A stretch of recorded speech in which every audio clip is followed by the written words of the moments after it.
मेरी भी धर्म में आस्था है, लेकिन पंडित जी, धर्म की वो परिभाषा जो आप मुझे बता रहे हैं, उससे मैं सहमत नहीं हूं।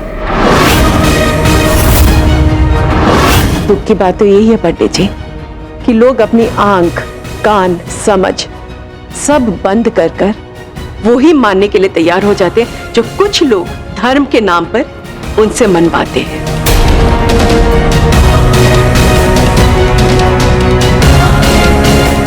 चिंता मत कीजिए पंडित जी, मैं आपसे धर्म से जुड़े ही कुछ सवाल पूछूंगी, बस उनके उत्तर दे दीजिए। मेरा पहला सवाल, क्या भगवान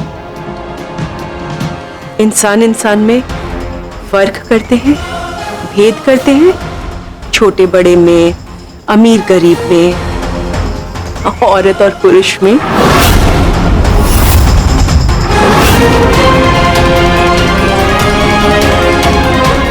बिल्कुल नहीं।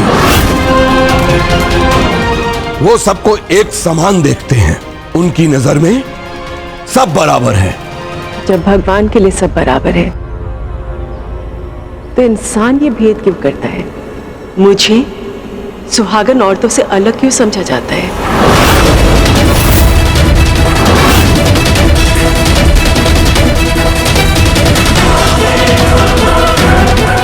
इस संसार में कुछ नियम बनाए गए हैं जिससे मनुष्य एक सूत्र में बंधा रहे।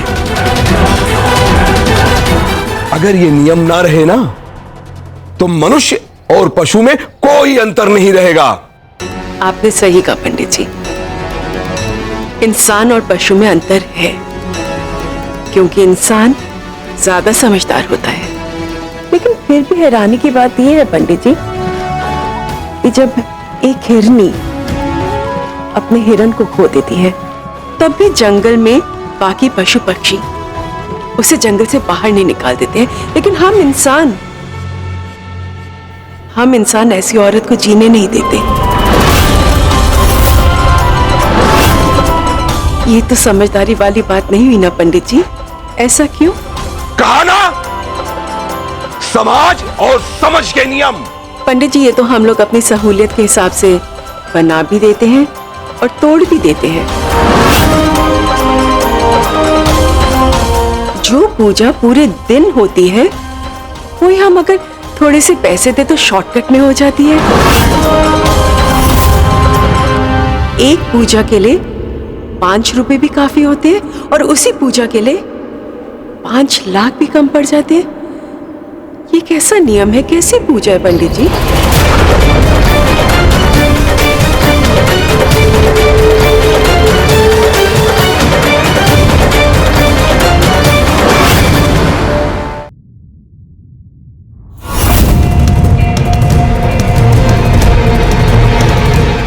भावना भाभी ने विधवाओं के सारे नियम मानने से इनकार कर दिया। क्या हो रहा है वहां? तुम भी लगी पड़ी हो, राघव भी अभी वहीं खड़े, कुछ तो हो ही रहा होगा।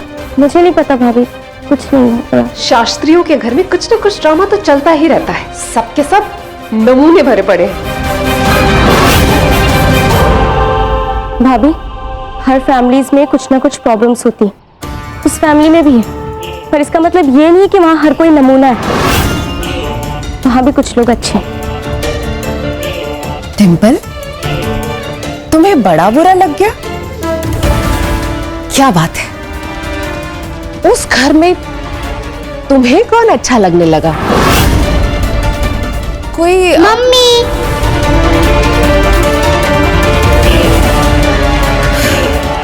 लगता है राघव भैया की तरह तुम भी भावना जी की फैन हो गई हो। चल, कोई बात नहीं, लगे रहो। कुछ मजेदार हो तो मुझे भी बताना।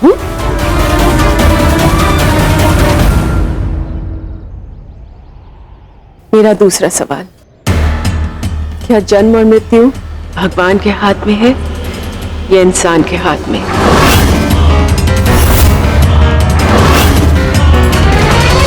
रामायण में एक जगह आया है, सुनहु भरत भाभी प्रबल, बिलख कहूं मुनिनाथ, लाभ हानि जीवन मरण जस अपजस सब विधि के हाथ। अर्थात ये सब विधि के हाथ में है, सब कुछ लिखा जा चुका है, ना एक सांस कम ना एक सांस अधिक। क्यों पंडित जी, सही कह रहा हूं ना?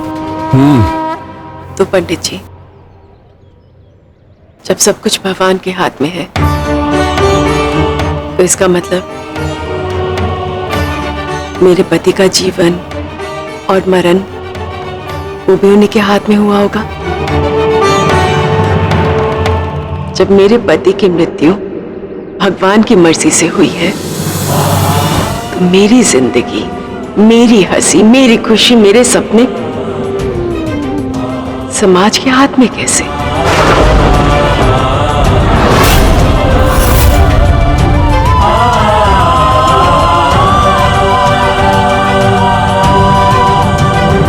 लाजवाब भावना जी, लाजवाब।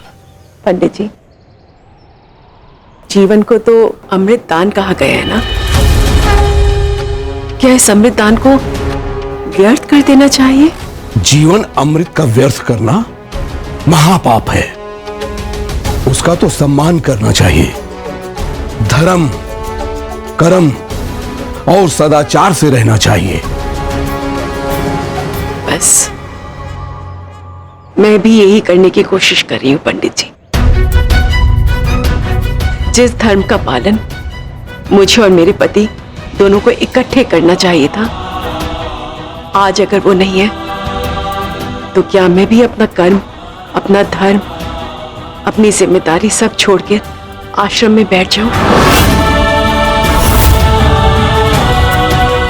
अपने बाबूजी की सेवा करना, अपनी बच्ची की देखरेख करना, क्या मैं इस घर पर बोझ बन जाऊं या मैं इस घर की जिम्मेदारी उठाऊं, हर सदस्य का पालन पोषण करूं? क्या ये सब मेरी जिम्मेदारी नहीं है?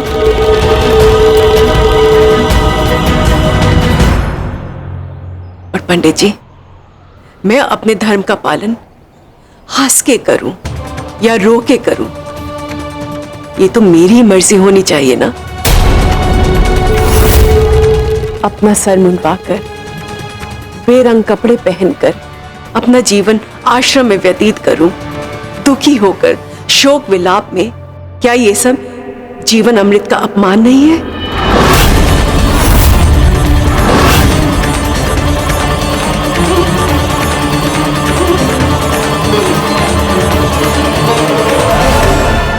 मेरा तीसरा सवाल, क्या मृत्यु के बाद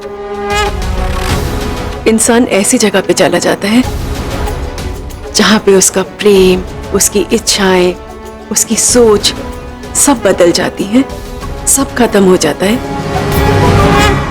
बेटी, इस सवाल का जवाब कौन दे सकता है? कौन जानता है कि मृत्यु के बाद कौन कहां जाता है? ऐसा विश्वास है कि जो अच्छी आत्मा है उन्हें पुण्यात्मा कहते हैं और जो बुरी आत्मा है उन्हें दुष्ट आत्मा। यही बात तो मैं सबको समझाने की कोशिश कर रही हूँ बाबूजी, कि मेरे पति की आत्मा पुण्य आत्मा थी। किसी को दुख में देखकर वो कभी खुश नहीं रह सकते थे। वो एक अच्छे पति थे, अच्छे पिता थे, एक अच्छे बेटे थे और इन सब से भी बढ़कर वो एक अच्छे इंसान थे। मेरा दिल नहीं मानता है कि वो मुझे सफेद साड़ी में देखकर, मेरे केश कटे हुए देखकर, या अपनी बेटी जिनमें उनकी जान बसती थी उसे अपनी मां से अलग होते हुए देखकर खुश होंगे या उनकी आत्मा को शांति मिलेगी। वो ऐसे नहीं थे। छोटकन बाबू, बहुत बोल गई तुम। अरे बंद करो अपना ये ज्ञान सागर और चुपचाप जो पंडित जी कहते हैं उसे करो। घर की बहू का सर झुका हुआ और दृष्टि नीचे ही सुहाती है, समझी? और बड़ों को क्या सुहाता है भाई साहब? औरतों को बेइज्जत करना, छोटों का अपमान करना, घर में सबको नीचा दिखाना।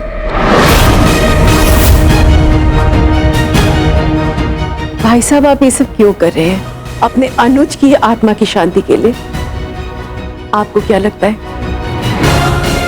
मुझे इस तरह से पीड़ा देकर, तड़पाकर, दुख देकर मेरे पति खुश हो रहे होंगे? आपके अनुज की आत्मा को शांति मिल रही होगी? रीति वही अच्छी लगती है जो दिल से अपनाई जाए, खुशी से अपनाई जाए। जो जोर जबरदस्ती करके अपनाई जाती है वो रीति नहीं, सजा होती है। और मैंने जबकि कोई गलती करी ही नहीं तो सजा किस बात की?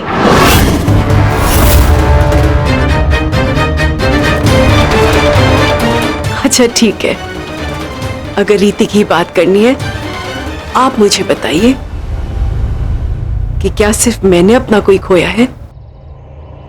आपने अपना अनुज नहीं खोया? आप सबने अपना कोई नहीं खोया है? फिर ये नियम सिर्फ मुझी पर क्यों लागू है?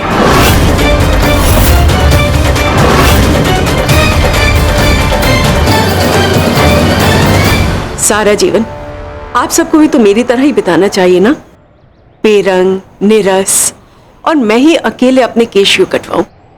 आप सबको भी तो कटवाने चाहिए ना।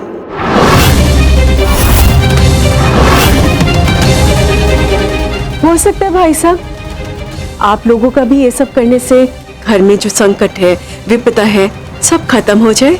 अरे चुप, बहुत बोल चुकी तुम। चुपचाप पंडित जी के समक्ष नतमस्तक हो जाओ, इससे पहले कि महाकाल की भांति हमारा तीसरा नेत्र खुल जाए और हम। आपको तीसरा नेत्र खोलने की जरूरत नहीं है भाई साहब, आप अपने ये 2 नेत्र भी खोल लेना, वो भी बहुत होगा।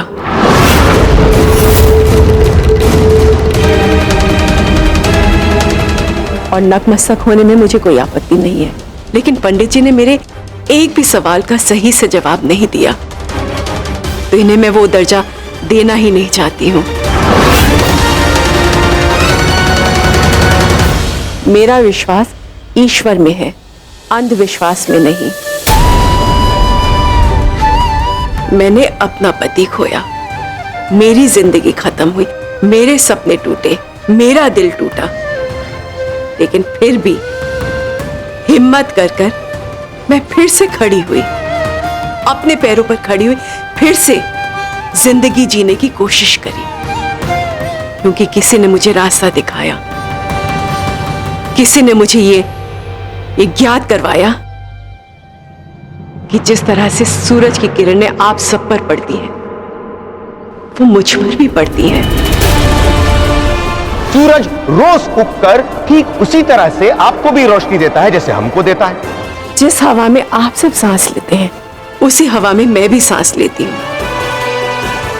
भावना जी, आपके विधवा होने के बावजूद भी जब ईश्वर ने आपके साथ कोई भेदभाव नहीं किया, जब प्रकृति ने आपसे मुंह नहीं फेरा, तो आप क्यों मुंह फेर रही हैं? जिस तरह से आप लोगों को भूख लगती है, मुझे भी भूख लगती है, आप लोगों को नींद आती है, मुझे भी नींद आती है, मैं भी सपने देखती हूँ, मेरा भी दिल धड़कता है। इसका मतलब मैं जिंदा हूं,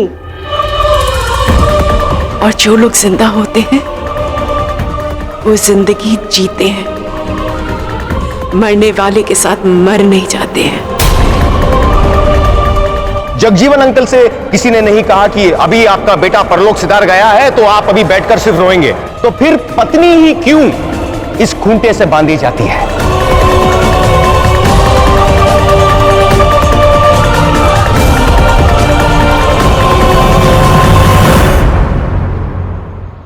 जब भगवान की बनी इस प्रकृति ने मुझ में और बाकी लोगों में भेदभाव नहीं किया है, तो आप लोग क्यों कर रहे हैं?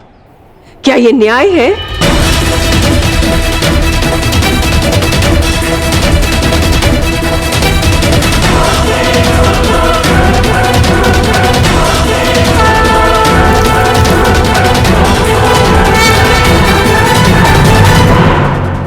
दो बूंद गंगा जल से सबके पाप धुल जाते हैं, तो पंडित जी मैंने ऐसा कौन सा पाप किया जो इस जल से मेरे पाप नहीं धुल सकते? पंडित जी, आप लोगों को कोई अधिकार नहीं है मुझे इस तरह से बेइज्जत करने का, मेरा सर मुंडवाने का, दर दर मुझे भिक्षा मांगने पर मजबूर करने का।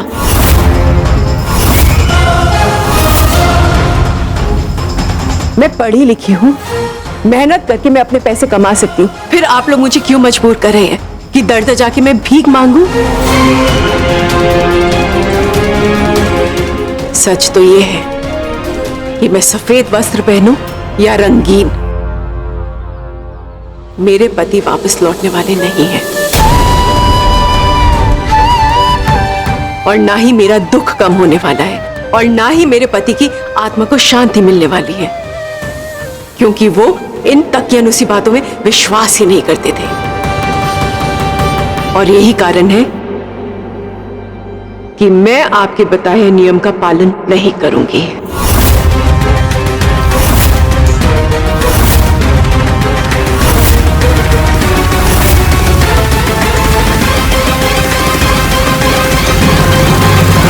जब तुम्हें नियमों का पालन नहीं करना है, यहां मेरी कोई आवश्यकता नहीं है। मैं जा रहा हूं।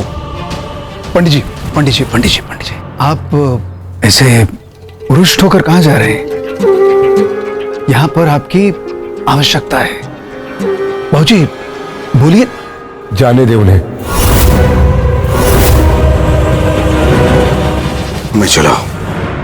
अरे पंडित जी, पंडित जी, हमसे जो वादा किया है,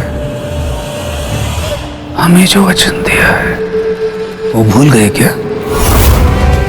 क्या कहा था कि ये जो भावना है, इससे हमारा पिंड छुड़वाओगे, कहा था कि नहीं? और चुपचाप सदन छोड़ के यहां से निकल लिए। क्या हुआ? इतना अपमान होने के बाद मैं यहाँ एक क्षण भी नहीं रुक सकता। सुन पंडित, हमसे धन लिया है, धन। भाड़ में गया तुम्हारा धन, और भाड़ में गया तुम्हारा पैसा, और भाड़ में गए तुम।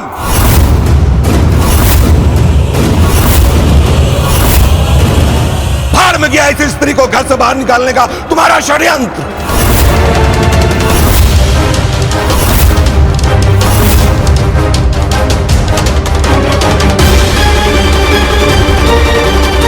तुम्हारा बवाल है, तुम झेलो। मैं जा रहा हूं, चलो। कैसे षड्यंत्र? कौन से पैसे?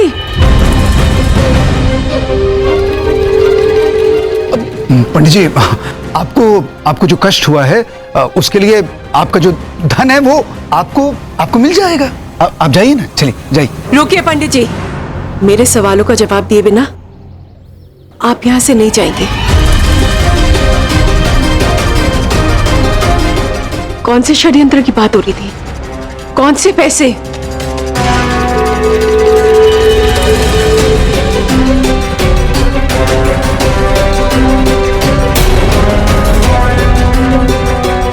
समझ तो गए हैं हम, लेकिन एक बार आपके मुख से सुनना चाहते हैं।